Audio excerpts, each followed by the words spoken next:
자, 안녕하세요 여러분들. 재무주치의 닥터 이재무입니다. 자, 저번 시간에 저희 채권형 펀드 그리고 혼합형 펀드, 주식형 펀드에 대해서 알아봤죠. 자, 오늘은요, 이제 어떤 펀드를 사야 되지? 아마 오늘 이 시간을 여러분들이 가장 기다렸을 수도 있을 것 같습니다. 어떤 시장이 지금 성장하고 있는지. 투자를 잘하는 사람들은요, 현재 시장을 잘 이해하기도 하지만 미래 가치에 대한 나의 상상력이 결국에는 결과가 돼요.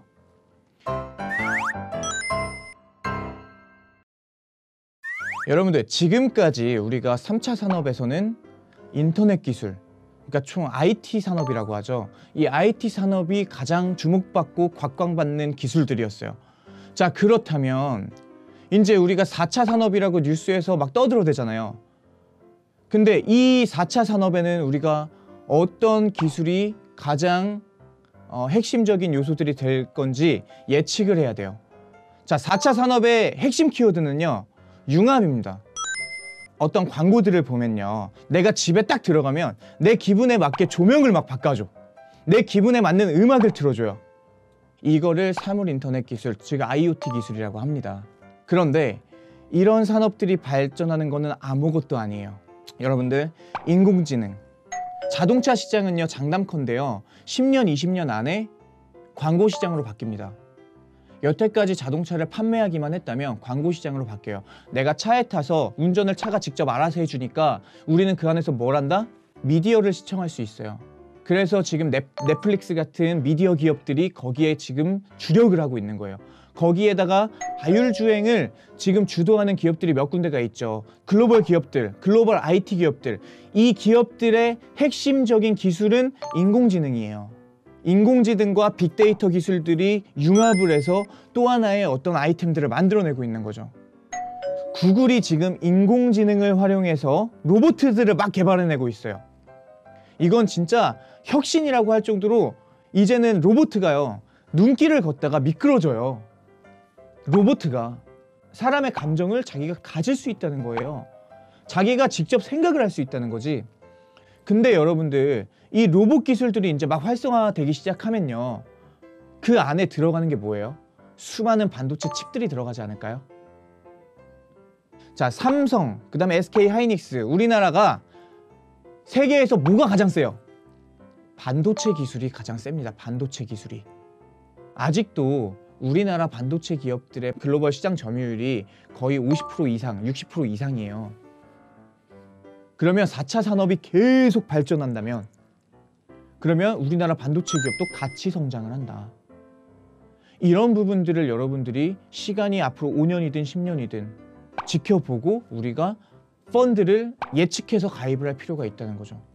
여러분들 아마 가파라고 들어보셨는지 모르겠어요. 자, 구글, 페이스북, 그 다음에 애플, 아마존, 이 4개 기업을 가파라고 해요. 앞글자를 따서.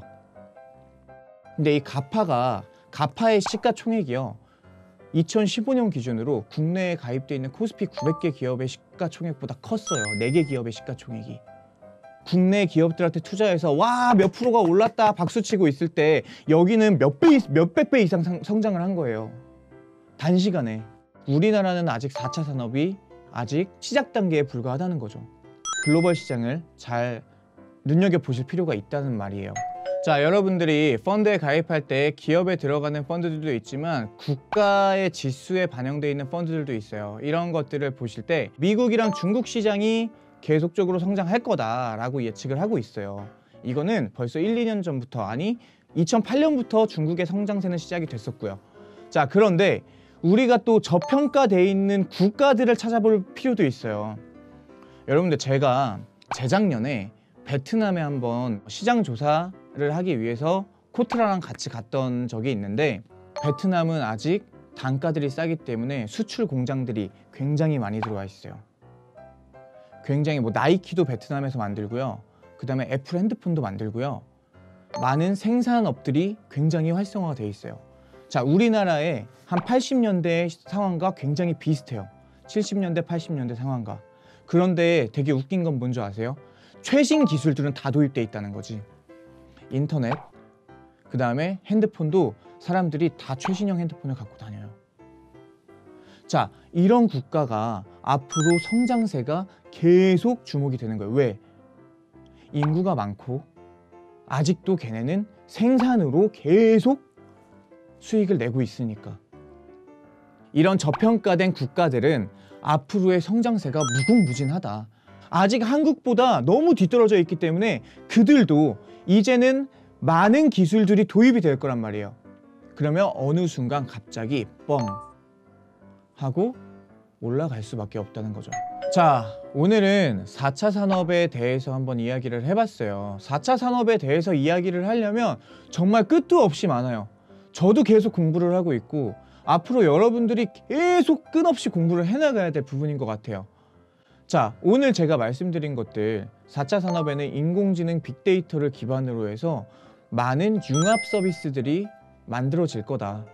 여러분들이 이거에 대한 정보들을 찾고 싶다면 유튜브에 여러분들이 재테크를 검색하신 것처럼 4차 산업이라고 검색을 한번 해보세요. 4차 산업 로봇 기술, 뭐 4차 산업 인공지능 이렇게 해서 검색을 한번 해보세요. 그러면 수많은 영상들이 나오는데 그 영상들을 보잖아요? 다 영화를 보는 것 같아.